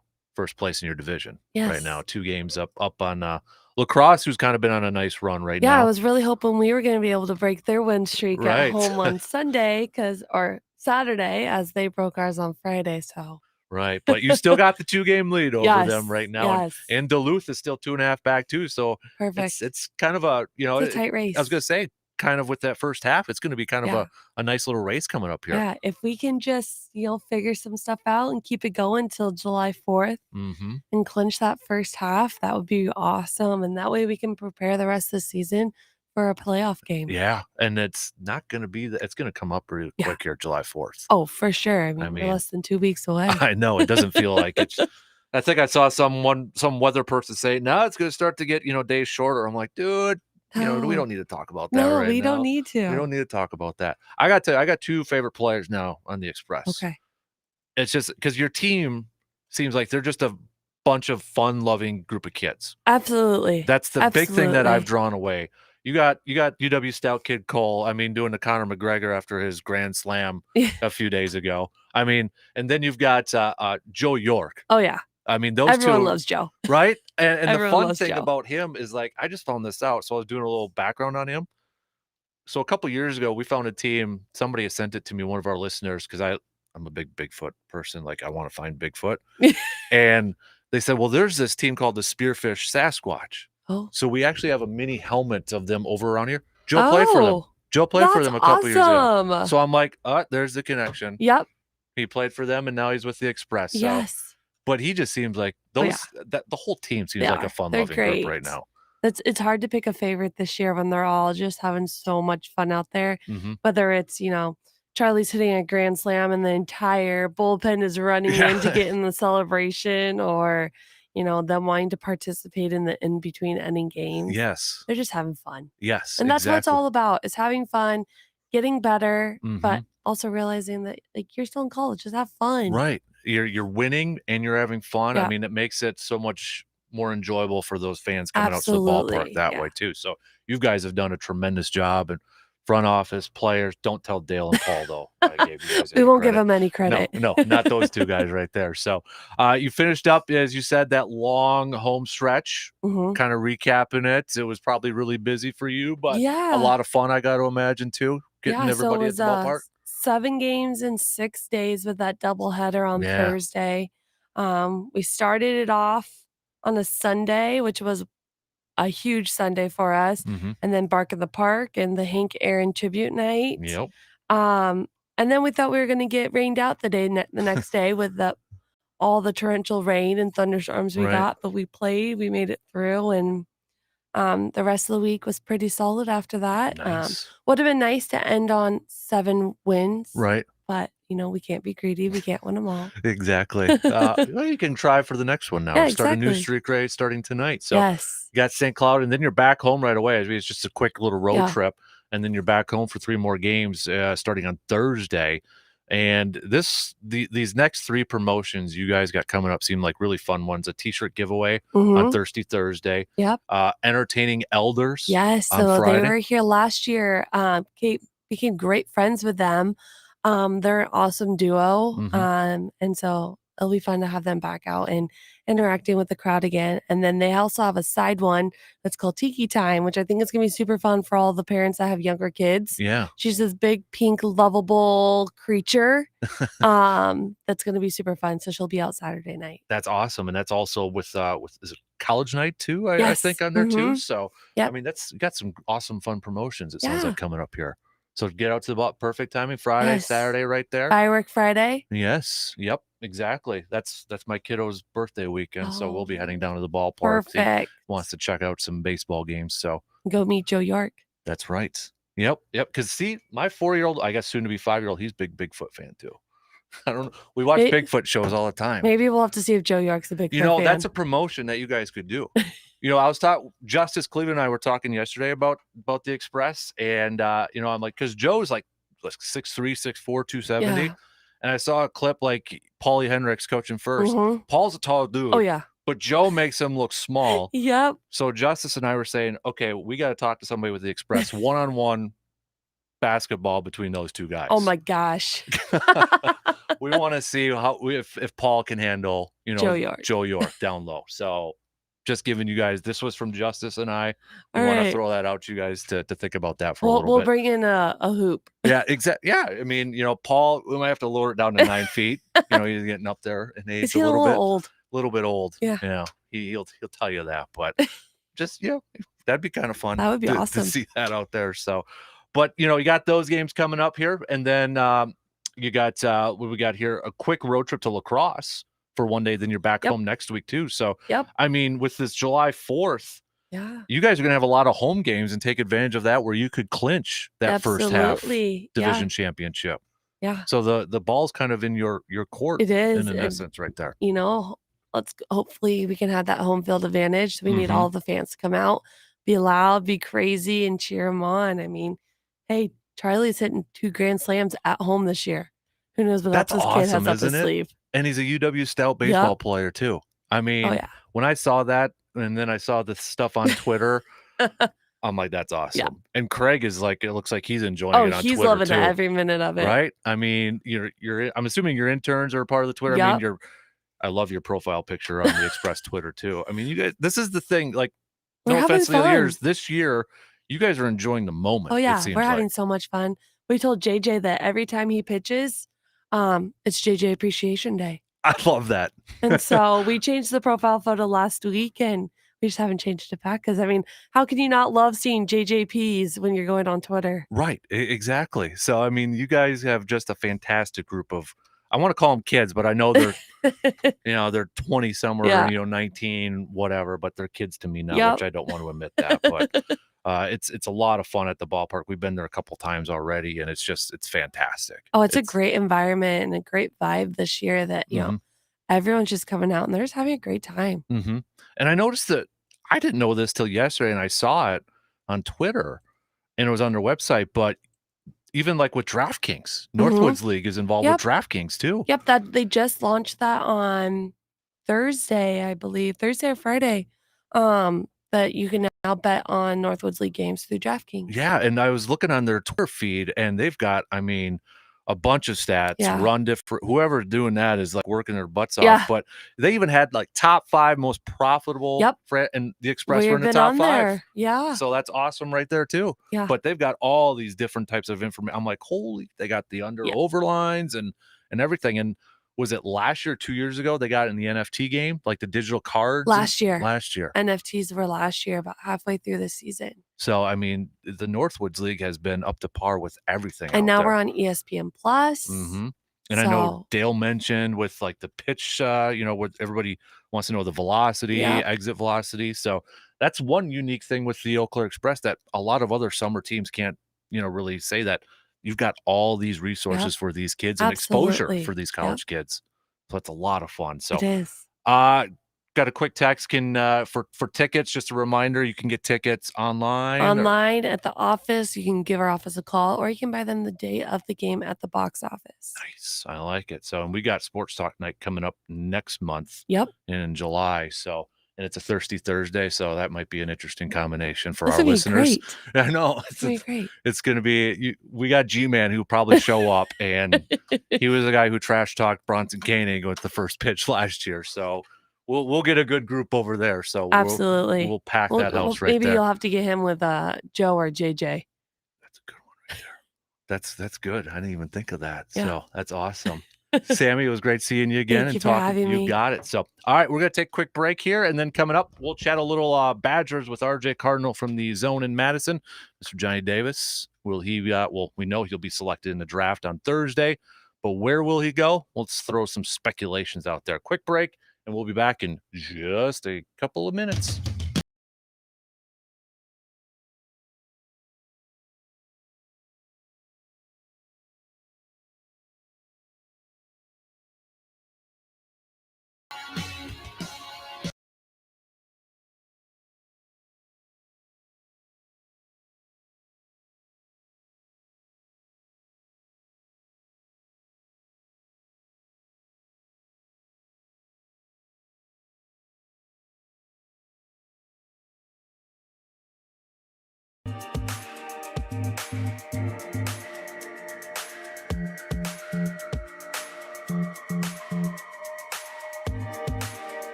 Sammy again from the Eau Claire Express for stopping on by and giving us an update on the first place Eau Claire Express in their division. Although lacrosse is just 2 back, got Duluth that's 2.5 back, but the first half ends around July 4th right there. So, and they've got a lot of home games coming up here, so take advantage of that to make sure you get back at Carson Park and help them get that first half championship so they can prepare for a postseason berth. All right, let's chat some Badgers here this morning with our good buddy, Mr. RJ Cardinal. First things first, RJ, I know this might be a couple weeks old here, but I forgot to ask you last time. The next time you go golfing at Erin Hills, you've got my number. You know, if you need a buddy or somebody to come with you, you know, I'd drive down for that. Just saying. Oh, yeah, I'll keep that in mind. It's not going to happen for at least another year. You know, that kind of golf round is it's a once a year type of thing. Yep. Do we want to ask what you shot at Erin Hills? I shot a 105. Oh, hey.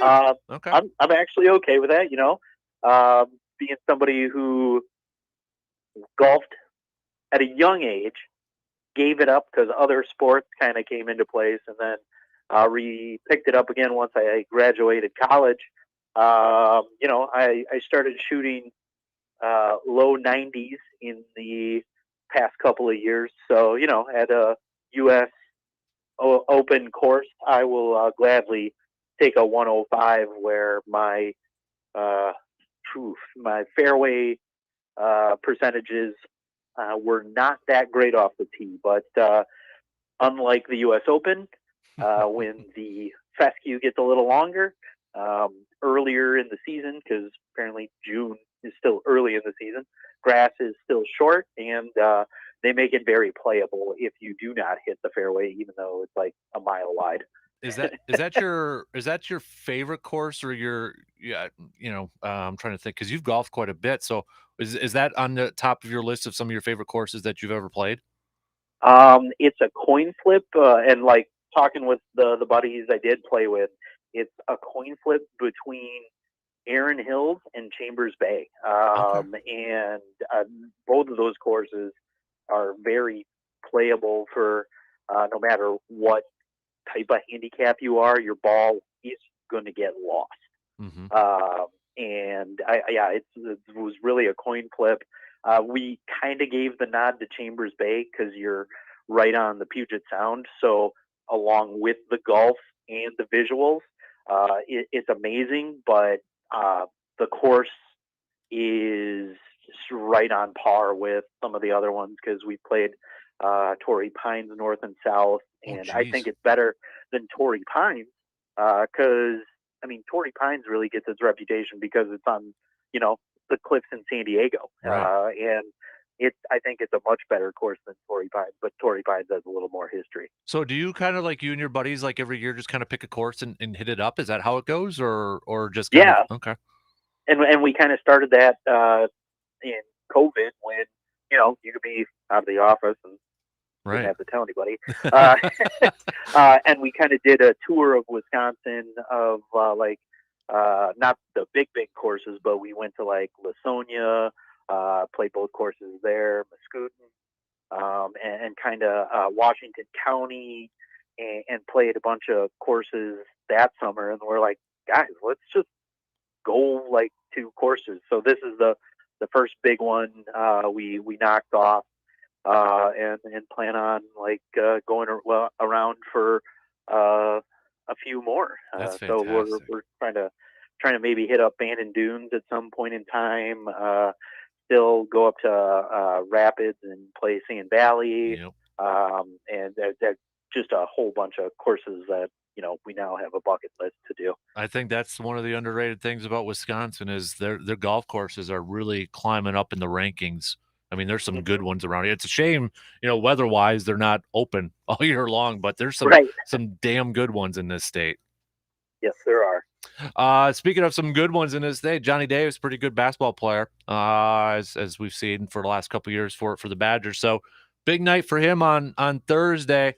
Been, you know, seeing the mock drafts all over the place. There's a CBS Sports one now that kind of base it off a little bit. Long-term pro potential is how the writer worded it. And he had Johnny Davis going all the way down to number 20 to the San Antonio Spurs. And he's just, just to kind of, let me bring it up and read it for you in case you didn't get a chance. No, I've actually seen that one. Okay. It's one of those.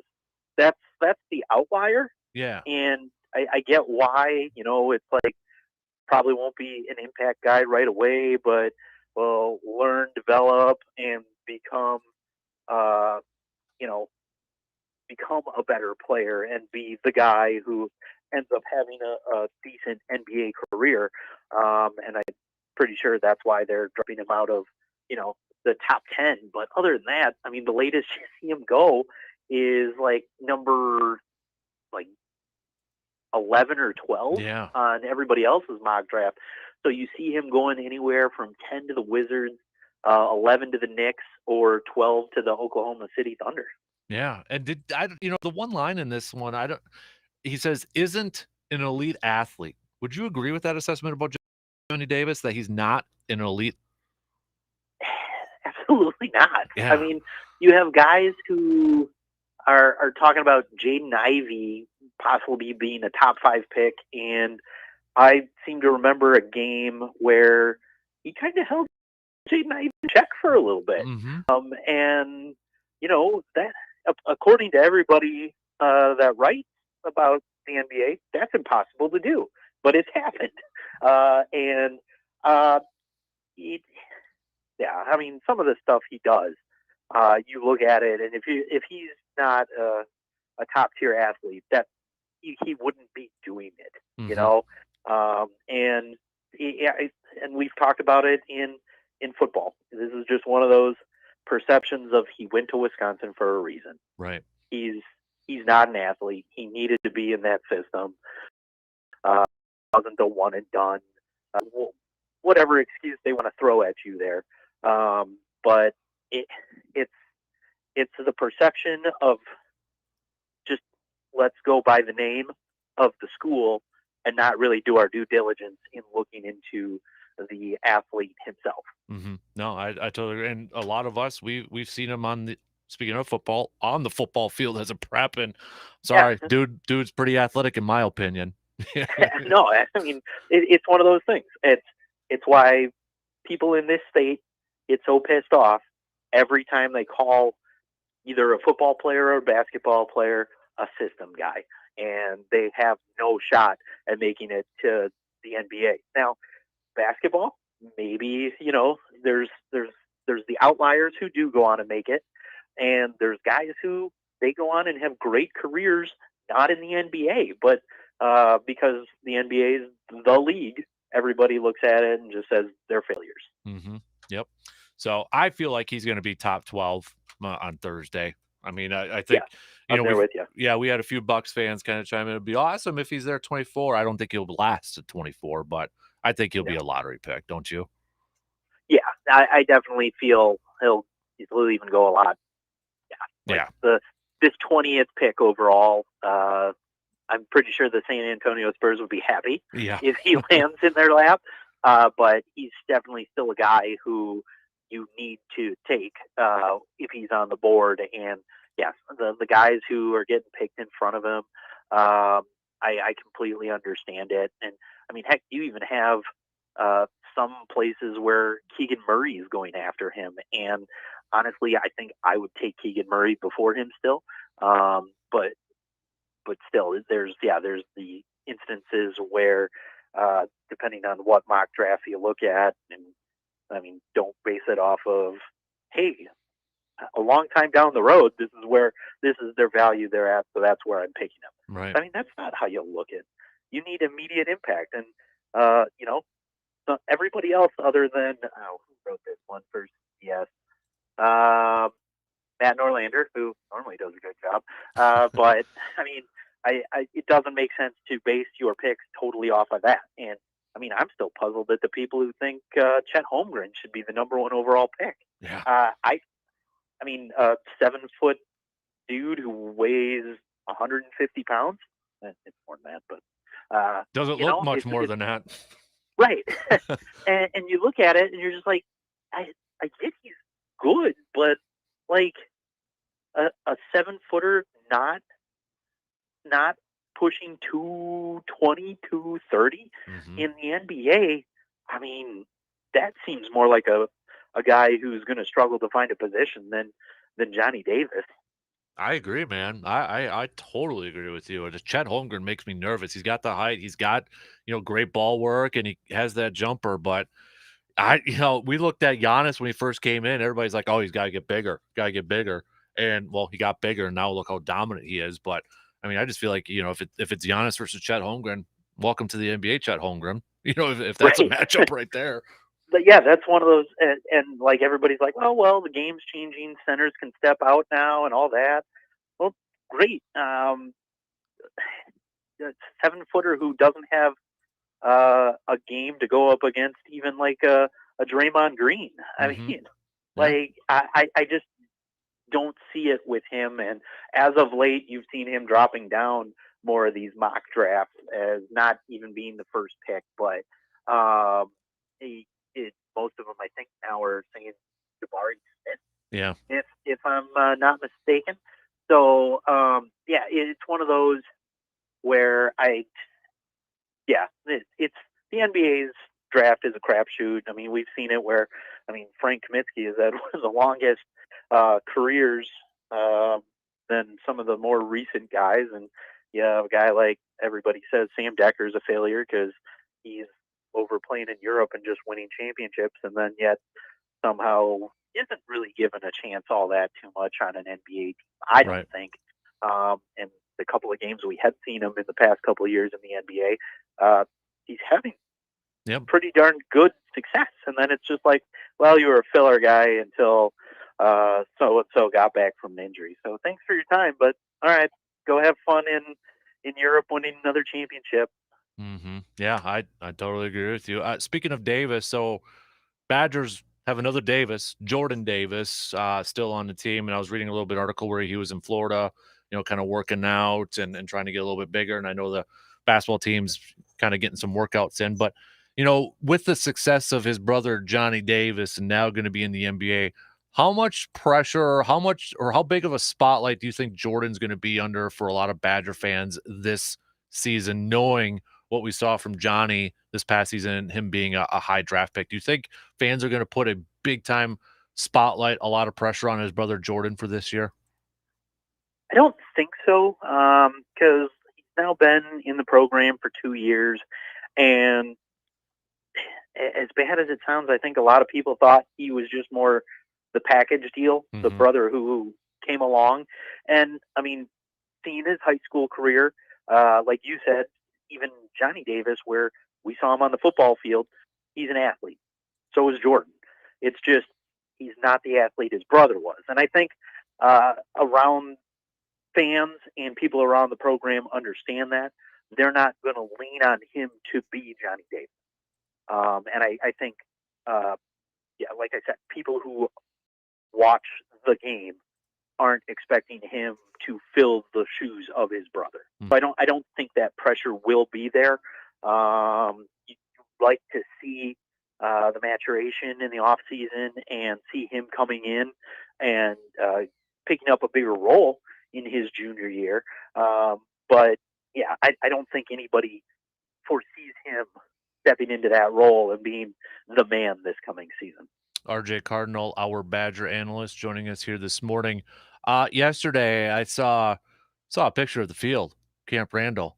Dude, that looks pretty sweet, man.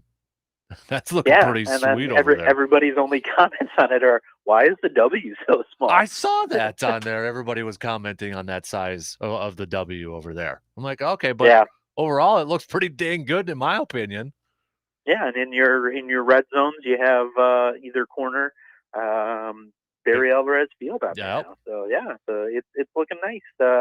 Gotta let it settle a little bit with the sand and rubber mix. Then let that settle and start summer 7-on-7s whenever that's okay to start doing. So I'm looking at. So it looks like it's all done then with the seating in the one end zone over there. So it is it all done from what I can see on there? It looks like it's ready to go. I think they still have to put the actual seats in. I think all concrete and all structure is built. It's now, installing all the interior stuff, installing the seats and all that. And I'm not sure when the picture you saw was, because I saw one yesterday. That's the one I saw, and yeah. it still looked like, it was just concrete. It Okay. didn't look like any seats were in. But also it's from the sideline and then the other end of the field, so you could see the south end zone. But yeah, it's looking real nice. We'll see what kind of crowd the south end zone brings in. As in recent years, there are a lot of people who complained about it, but there were a lot of empty seats down there. And during some games with certain opponents, you saw a lot more visiting fans there than Wisconsin fans. So it's one of those, you live by your sword, you die by the sword. If you're upset with the schedule, still show up and you can still have your seat. Right. Yeah, exactly. And for anybody who doesn't maybe know what the construction was at Camp Randall besides the field, you want to give them a little bit of a background, what they added, what they changed up at Camp Randall for everybody, RJ? They essentially made a whole club section. It's a 4-tier, and I'm not going to remember the names, but the first 3 are all like club seating where you can be outside, but then you can go inside on bad weather days.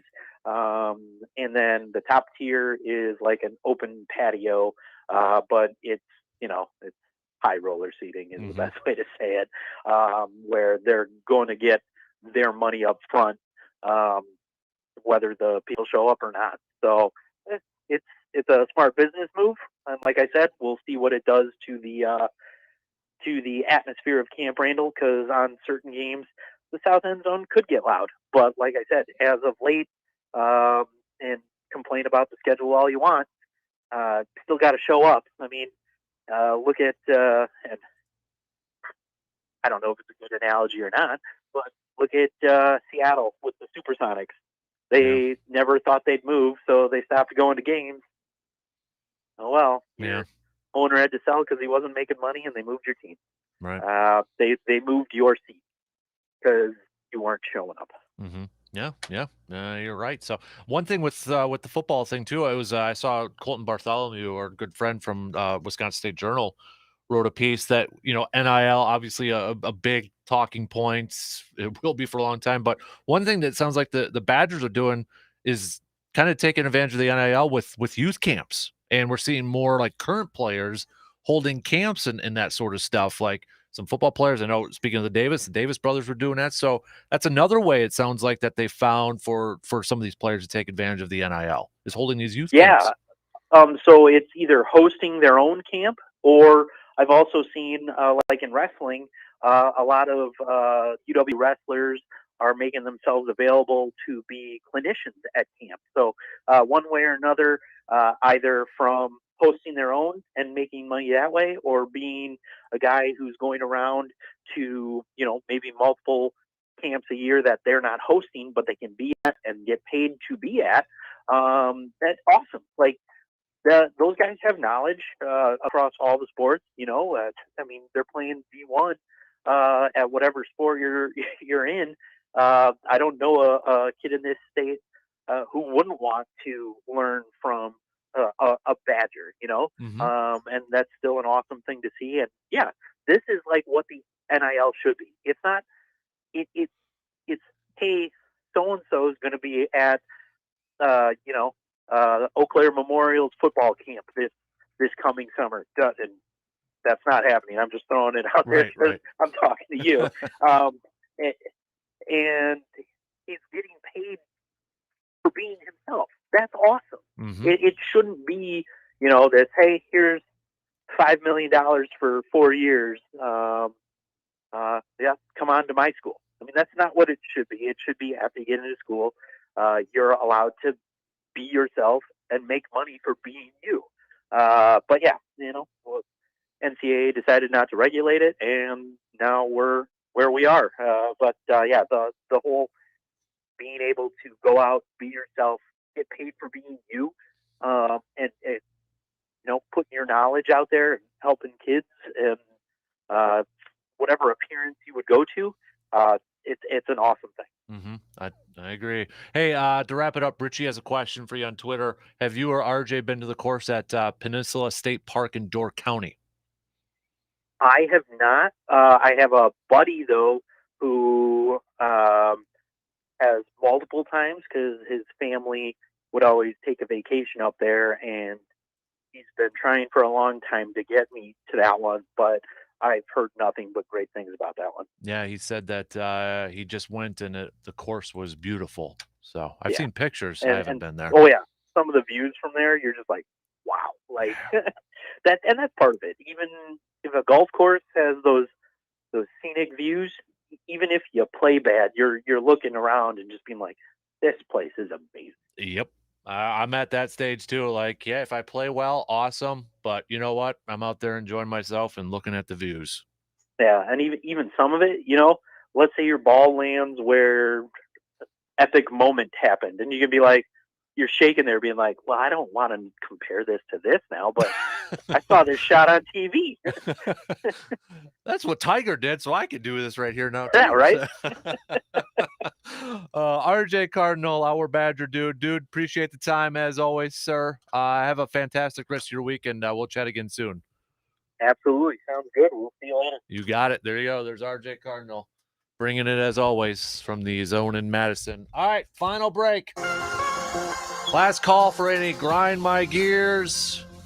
You got your turning two, your two Brewers hitters. You need a hit. Who do you have the confidence in? And favorite batting stance of all time. Hit me up with some texts. You're listening to the Dan Kasper.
Just a quick reminder that Casper Classic will be here before you know it. I know it's a little over 2 months away, August 26th.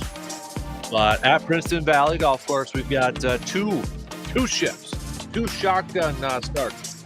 Tee times at 10:30 a.m. and 1 p.m. So if you give Princeton Valley a call, sign up early to pick your time slots. They'll fill up fast. It's just $90 per team. You get 9 holes of golf. You get the cart, 6 free drink tickets, lunch too. So even if you're teeing off at 1, you can have your lunch beforehand. Get done with the nine holes there. Hang out for a little bit. We'll have some hole contests, all that good stuff. Even if you're not a golfer, stop on out in the afternoon, around 2 or so, have a cold beverage, hang out, let's chat a little bit. All fun's going to Backyard Dreams. So looking forward to that. Anybody interested in helping out, sponsor, donations, get a hold of me, okay? Shoot me a message and we'll talk. But give Princeton Valley a call to sign up your 2-person team. And I am going to put together a free agent list. I think Steve, that you last week texted in. I'm going to put together a free agent. So if you're a golfer, but you're like, I can't find a team. I can't find another person to be in my 2-person team. I'm going to put together a free agent list. So if you want to be on that free agent list, hit me up. Okay. We'll take care of that too. We'll get you out there. All right, let's cover the bases here this morning. Brewers getting the W last night. They'll try to do it again with Gonzalez. Chichi Gonzalez making the start. It was supposed to be Ashby, but he experienced tightness in that forearm, throwing some sliders yesterday. Just didn't feel right. So the Brewers putting him on the injured list. Now going with Gonzalez, who was just claimed by the Brewers a few days ago off waivers from the Minnesota Twins. So we'll see him on the mound. Game 7:10 tonight, first pitch.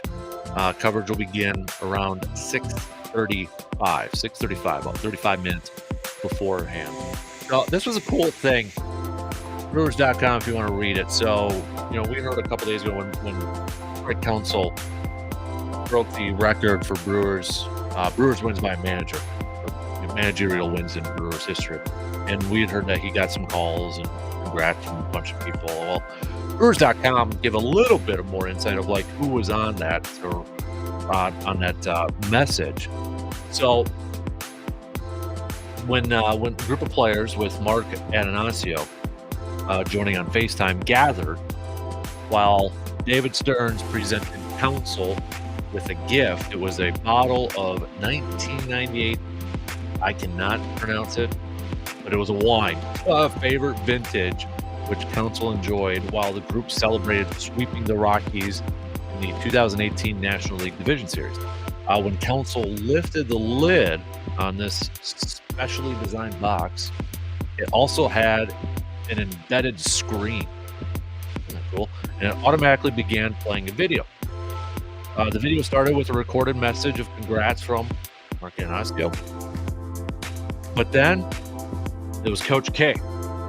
That was just the start. The video continued with personalized messages from Bud Selig, Nick Saban, Bob Uecker, Tom Brady, Steve Kerr, Robin Yount, Mike Budenholzer, Jim Leland, Mike Holmgren, and Matt LaFleur. So I thought that was pretty darn, and it was put together by a few people within the Brewers organization. But that had been pretty darn cool to see all those different people and different athletes or coaches and some of the premier at the top of their game to get a message like that. That's awesome.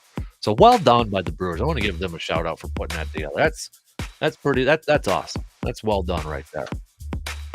We got a couple more texts for batting stances. I think the top two now are Rod Carew and Cecil Cooper. Those are your top two.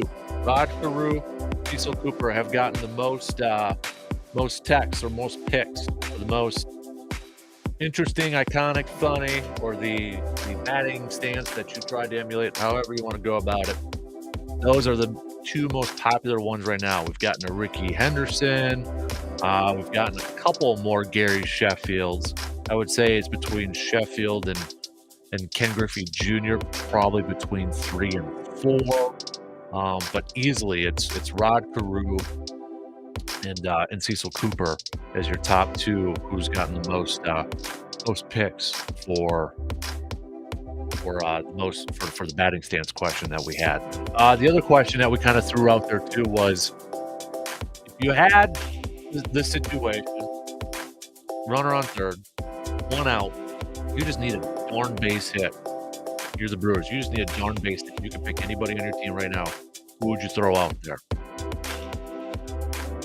Willie Adames has been a popular pick. Hunter Renfroe has been a popular pick. Omar Narvaez has been a popular pick.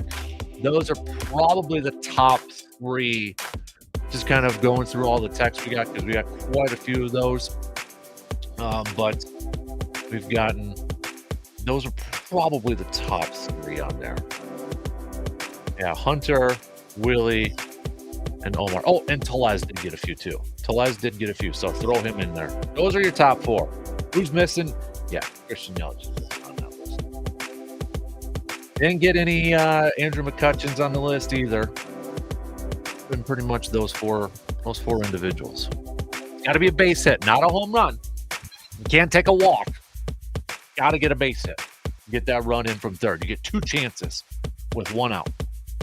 No, it can't be a double play, all that stuff, that fun stuff. So we got a few more minutes if you want to text or tweet or Facebook those on in. Other stuff, we talked a lot of Bucks here this morning. Majority of you look like from your participation in the texting line and on social media, you love Tucker back, but not for the amount of money that he's probably going to want. Few of you say no, you don't want Tucker, you want more offense. A lot of you like Tucker, but you just don't know if that's going to be a good fit, the right fit right now. PJ Tucker, there's a report that he's going to opt out, going to become a free agent. Yeah, we all know Dogs, right? Bucks helped lead the Bucks to an NBA championship. Would you like to see him return to the Cream City? And for the most of you, not worth the penny. We had to sum it up. But yeah, we talked a little bit about the NBA draft coming up on Thursday too. Went through a few of the most popular names that are attached to the mock drafts and who the Bucks would select at 24. We went through some of those. Wendell Moore Jr.'s, to me, from a lot of these, have been maybe the most popular name out there. Kid from Duke. And a lot of those slots for the Bucks. I feel like the Bucks are possibly looking to maybe trade the pick first. I feel like they're gonna. I don't know. There's something about it that tells me they might trade the pick with a player to try to move some salary around. I feel like that's what John Horst ideally would like to do. Now, if he can't get a deal done, if he can't find that deal, then who's going to be a player that can contribute right away? You know, we went through some of the comments from John Horst in his pre-draft presser. And if you kind of read between the lines or you kind of look at what he's saying, and it's like he wants a contributor right away, or maybe he's looking to use that as an asset, use that word quite a bit, trade. But if he does keep the pick, he sounds like he wants somebody that will play right away. Can you find that player at 24 is the question. I'm going to do a mock draft tomorrow. 30. If I get 3 or 4 of them right, I'll be happy. Setting the bar very darn low. Very darn low. But I feel like that's what I don't have a lot of confidence that the Bucks are actually going to make a pick on Thursday. I don't have that confidence. Or if they make a pick, it might be for somebody else. We see that in the NBA draft all the time. You know, the old swapping of the hats, trading the draft rights of so-and-so. All right, coming up tomorrow, we are going to do a little match game. We'll recap Game 2, Brewers, Cardinals. And the Brewers get it done with what might be a bullpen start today, depending on what Chi-Chi can do. Can you give us 4 solid innings there, Chi-Chi, and not put a big, tax on the bullpen? Maybe the bullpen a little bit later on. We'll see. And can the offense, and that's the thing, can the offense tonight help out the pitching staff? Knowing that they got to step it up here a little bit. Corbin Burns did his thing. Tyrone Taylor took advantage of one mistake, got that 2-run shot. That was enough. The offense is probably going to have to do a little bit more tonight to help out the pitchers. Can they do it? We'll recap that game, however it plays out. We'll do a little NBA draft. Stock reports are due tomorrow, making the turn Wednesday. So whose stock is rising? Whose stock is falling? Brooks Koepka, his stock falling for some people. In case you missed it, he is going to the LIV Tour, leaving the PGA. One of the big names in professional golf. 4-time major champion. He's going to be going over to the LIV Tour, which probably isn't the biggest surprise there. What? Phil, Brooks, DJ, 3 biggest ones out there. Brooks and DJ still, you say, the prime of their careers right now, I would say. Gonna be more, though. We know there's going to be more coming down the line. But think about that for a little bit. I want your stock risers for tomorrow. Whose stock is rising? Whose stock is falling? It'll be a busy Wednesday. And don't forget to subscribe to the YouTube channel, because starting next week, we're going to be flashing some keywords on there every day. If you see that keyword, you can go to our website, enter it. We'll have some fun stuff to be given away and all that good stuff. So just reminding you, don't forget to subscribe to the YouTube channel. All right, DP and the Danettes are up next. Have a fantastic Tuesday. Stay cool. Don't forget about the fur kids. Don't forget about the little kids. Hydrates. We'll be back tomorrow morning, just past 6. We'll talk to you then. You're listening to the Dan Patrick Show on